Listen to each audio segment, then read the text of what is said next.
And I sense it too in you and your sense of compassion and what you walk with. I would imagine in ways that are so implicit to you, you don't even notice it, but it really does stand out. And I just want to let you know, I really have appreciated your continuous compassion and like the courage to completely explore in all these conversations that I think would look threatening to explore, I think, to many, but it seems like you keep turning towards it and are open to it. Well, again, thank you. That's very kind. That word home, and what else you said, we don't produce history. I think in some ways both those concepts swing back into marriage, where we started this conversation, because in a sense, what we do when we marry is we express an aspirational agency towards creating home. And that is obviously the context in which children come into this world. You very much want your child to have a sense of home. And again, we don't produce history, but there's an interesting relationship between that and home. Tolkien, obviously, in his in The Hobbit, when Bilbo, Tolkien on one hand very much has the Hobbit hole as home, and yet Bilbo must leave home, there and back again. Yes. And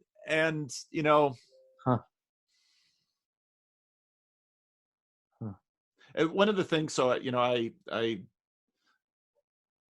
think a lot about, we obviously have this longing for home. This is deeply built into a lot of church language. We have home is identified with what comes after death often. The technology as destroy, that family that invited you to live with them in order to address a malady they couldn't name. They were looking for home. And they had a sense that you could help them. And even look at these spatial metaphors we're using, had a sense that you could help them find home, even though they're clearly living in their house. And if asked to sit down and describe just what home is, well, all of us would be hard pressed. We might be able to offer up some adjectives that are evocative. We might be able to offer some word pictures that trigger in us memories and visions of home. But one of the things that C.S. Lewis talks about in the beginning of Mere Christianity, with his argument from desire, is that we all have a longing and a sense for this really, and even home. Again, the being, we have a sense for being, because it's the whole thing. It's in Christian terms, the language is consummation, which is obviously connected to a couple consummating a marriage. And in the book of Revelation, it's the consummation of Christ and the bride. It's the consummation of heaven and earth. It's the consummation, and there's, we don't, Lewis points out, we don't get there here and now.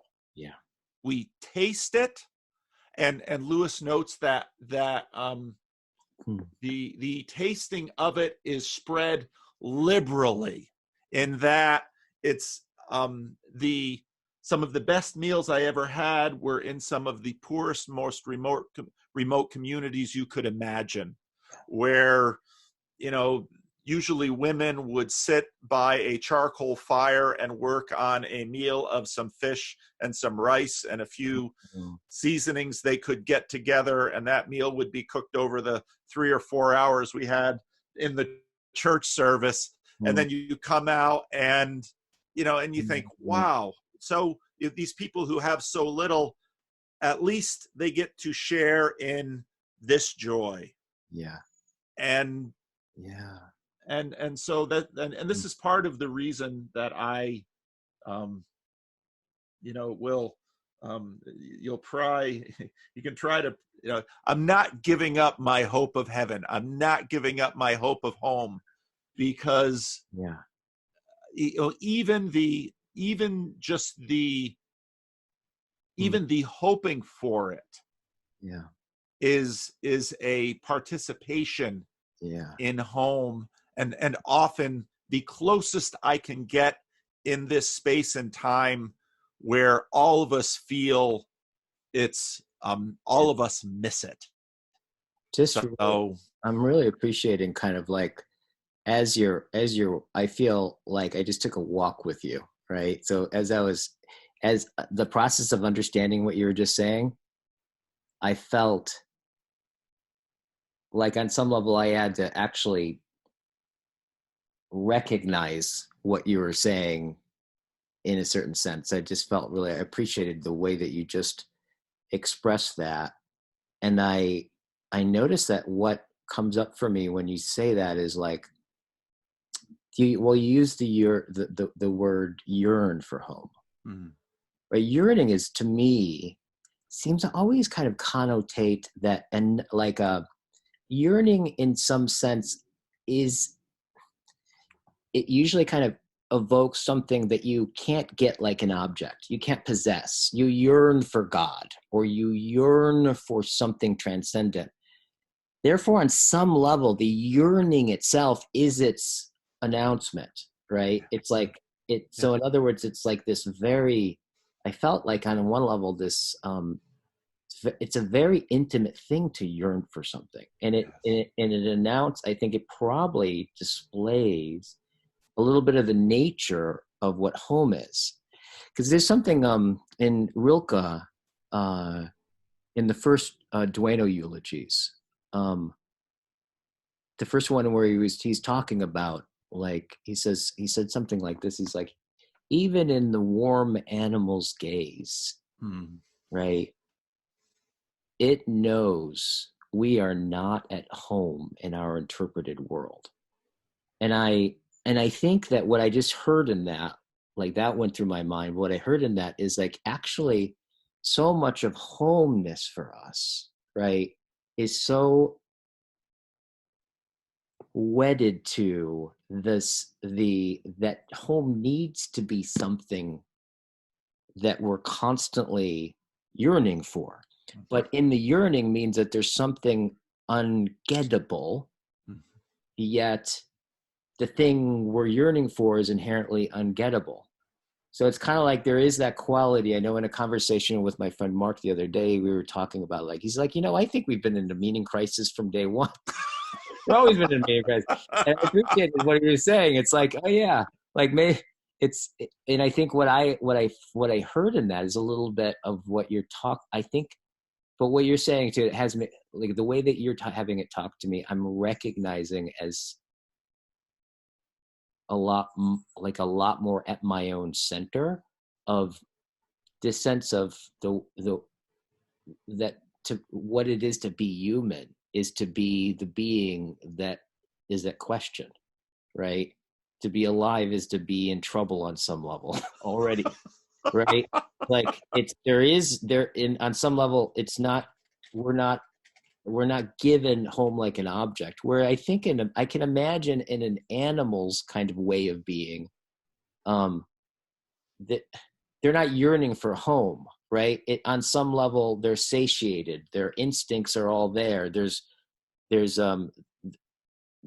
a very, very different sense for us because we can't ever attain it, right? It's what we yearn for, but the yearning for and responding sensitively to that right, seems to be the enactment of home, but implicit is a homelessness. Yeah. So it's interesting when I think, if I take that and I kind of take up the way that you talked about, the best meals that you ever had. Like, I wanted to sink into that because I've heard that thing before, and but I heard it newly somehow. What is it? What do you think is going on about that? That on some level, these people that are poor have less security, yet you can go in and have a meal with them and feel more at home than right when you're in the city or something. Yeah. Yeah. Yeah. What is that? Yeah, like, I'm just curious, what is it's going on there? What's the difference that makes that difference, you think? It's hard. It's hard to know. Yeah. I have this with the homeless. Ironically, Mm. I have ongoing relationships with a number of people who are homeless, Mm. and I will often think about them when I am on a cold night. It doesn't get that cold in Sacramento, only Yeah. into the 30s. Yeah. A cold night, and I am in bed, and I am thinking about them, and Huh. I don't know. I think Huh. there was just always something in the meals shared with the Haitians, which, because I, at least comparatively so, was so much wealthier than they were, that they, my father, when, my father came down to the DR a few times, and he loved going out to the churches with me. And so, of course, there's, oh, here's your father. And so, you have to heap the praises on him. I'm just a young kid. And, they set in front of us this big plate of rice, and my father's, digging in to eat the whole. I said, Dad, don't eat the whole thing. It was like, why? I said, because, what you leave, others will eat. And so, eat enough to demonstrate your gratitude and your appreciation for the fact that Right. these people who struggle to feed their children have just placed an enormous heaping plate of food in front of you. Yeah. And Huh. and everything that goes into that. Yeah. And boy. Huh. Another thing C.S. Lewis writes about that has impressed me deeply.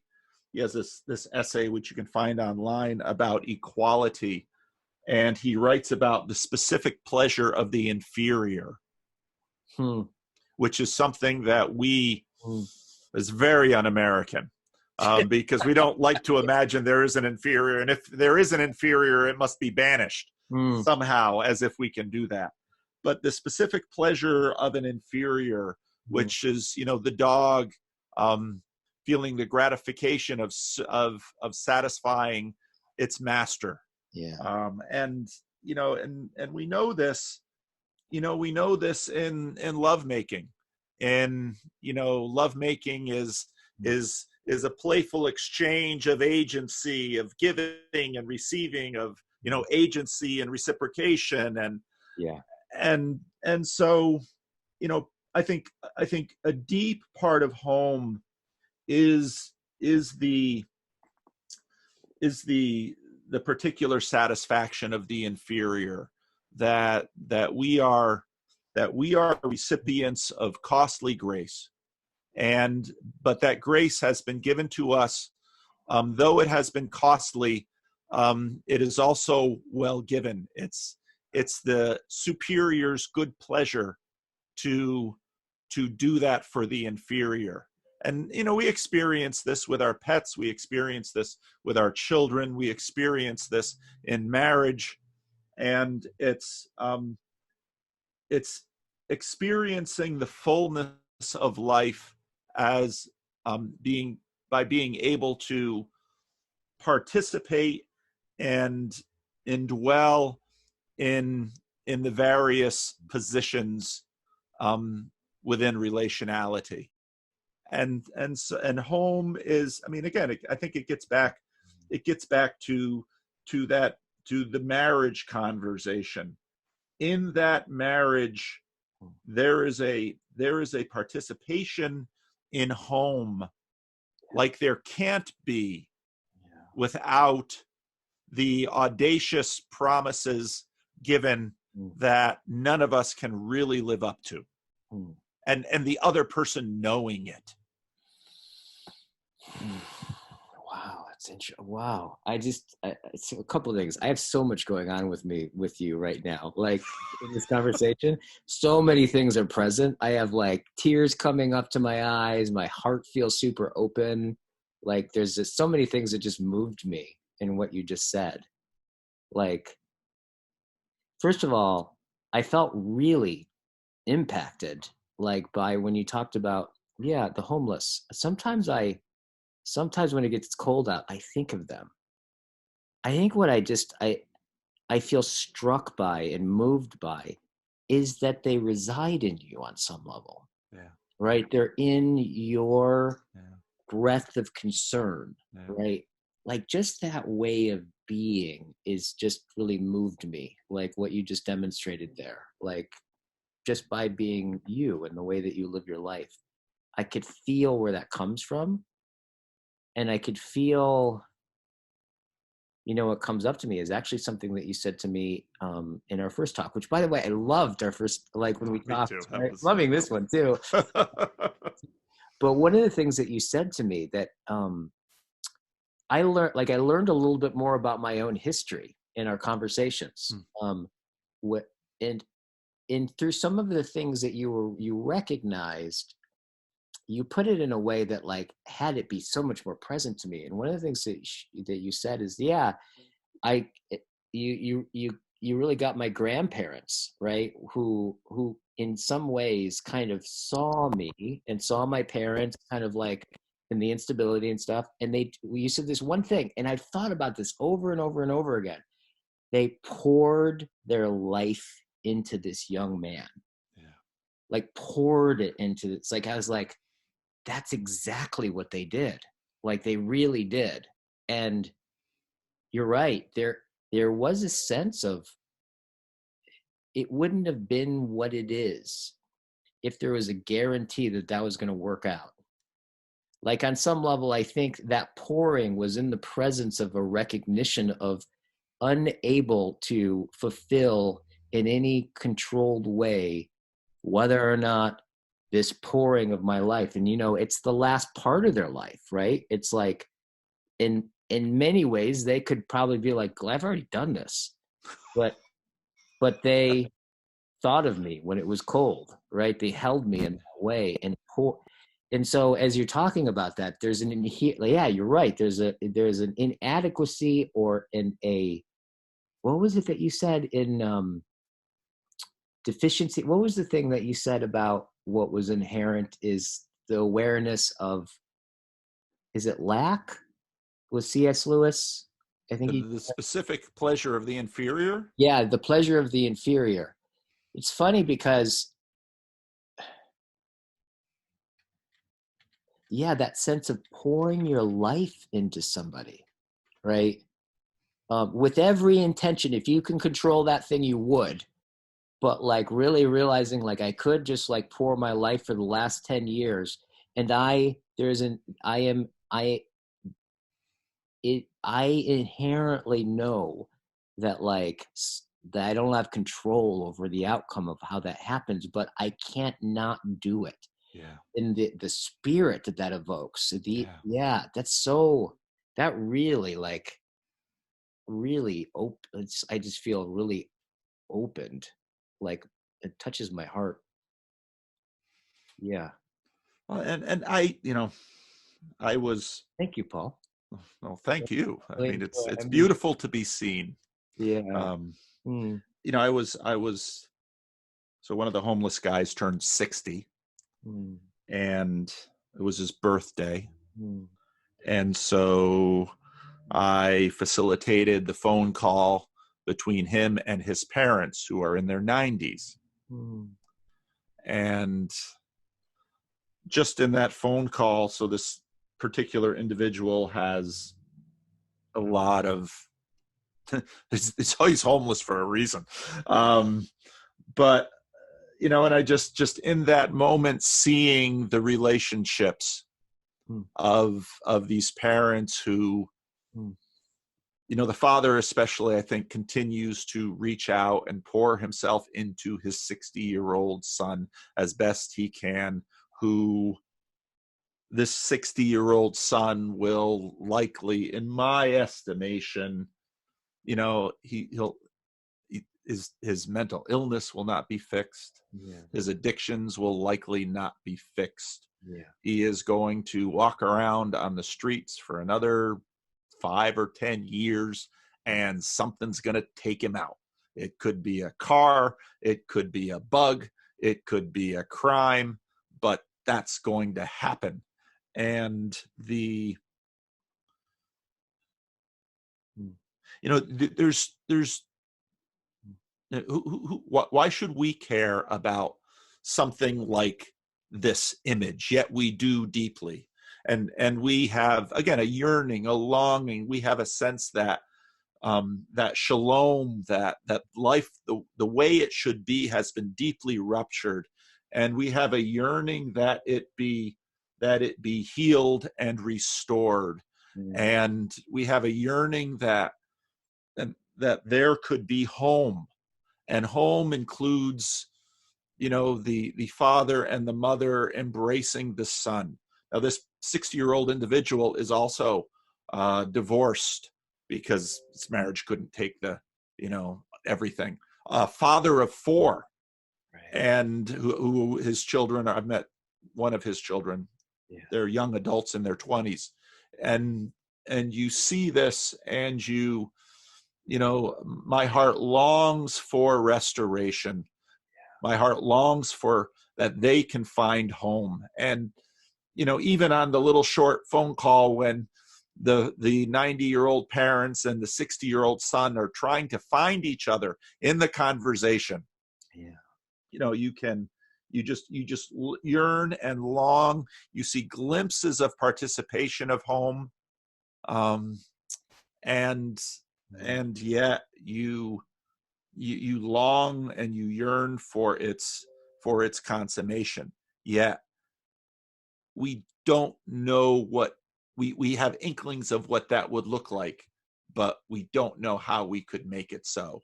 And so you sit and you watch, and you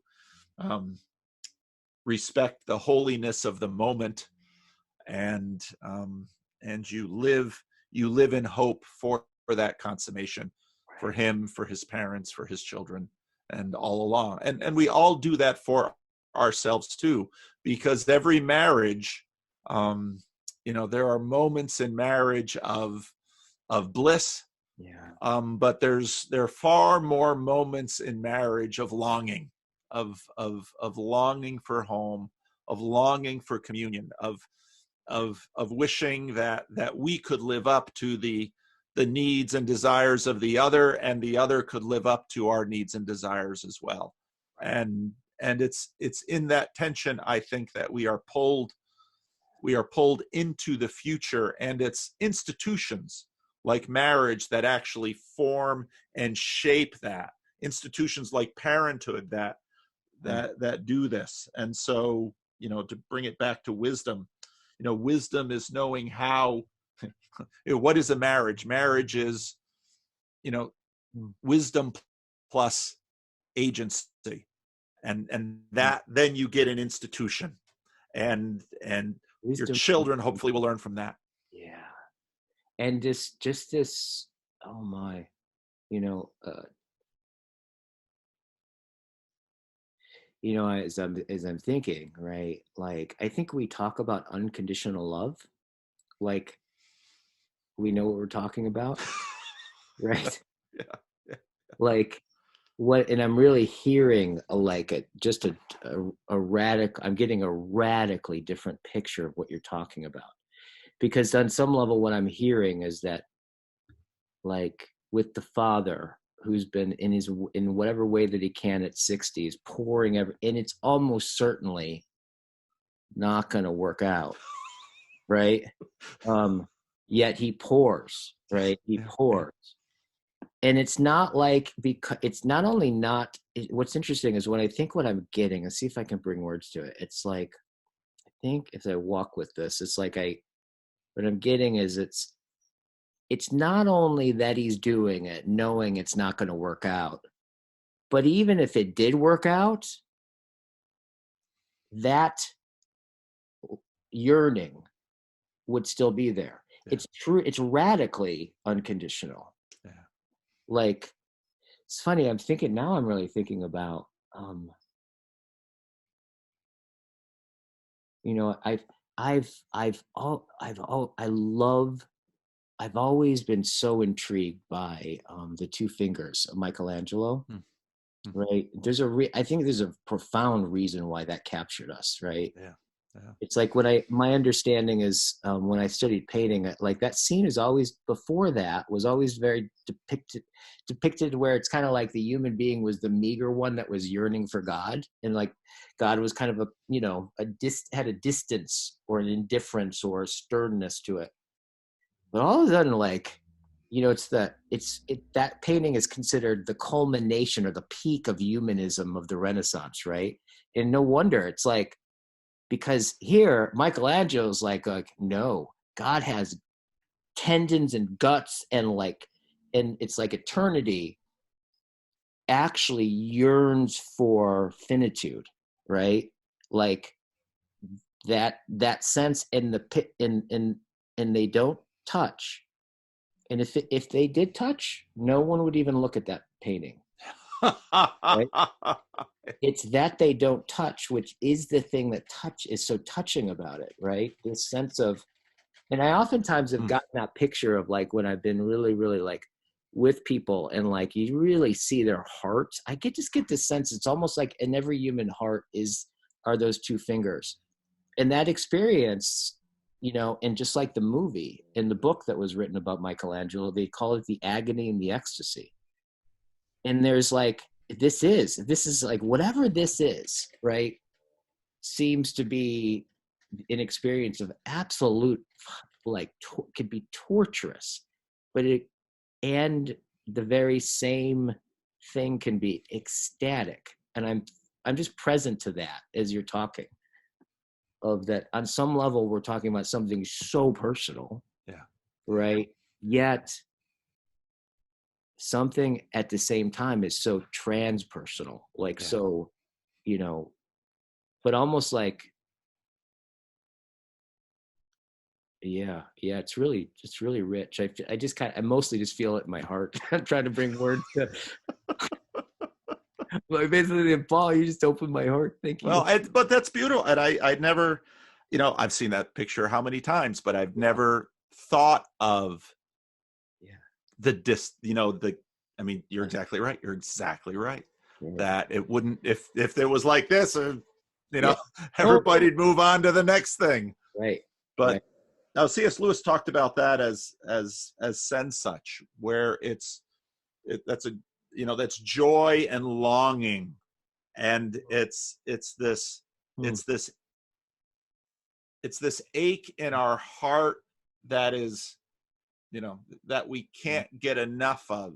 You know, nostalgia tries to get at that, but nostalgia sort of sells too cheap. Yeah.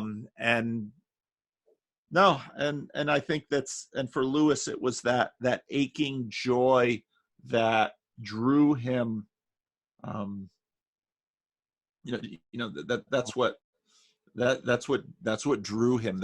And I get that sense. We are pulled into the future by the future. We are pulled into the future by home. Yeah. Yeah. And what I'm really getting from this conversation in a very rich way is precisely somehow our innate homelessness allows for the importance of home to be forever important to us, right? but yet never achieved in some kind of mechanistic, finalized way. It's funny, like I think about this picture, you know, of course, I like being present to this, and then just looking at, you know, housing complexes and suburbs and stuff like that. I'm like, oh, yeah, this is it really has it show itself. Yeah, yeah. Thank you, Paul. This has been really great. Unfortunately I have a client that I have to meet. No, this is no, you're so generous, Guy, and yeah, no, I really appreciate you. I appreciate this conversation. I really, well, if you move to Alameda, I get to Alameda semi regularly. Oh, you So do? yeah, I've got a friend. There's a church in Alameda, so I Yeah. do get to Alameda. So Yeah, I'd really love send me to sit. send me an email. I'll send you my phone number too if you want to text me. Let's Okay. definitely get together. Okay. Yeah. Great. Thank you, Guy. Thank you so much. Mwah. Take care. Bye. Bye-bye.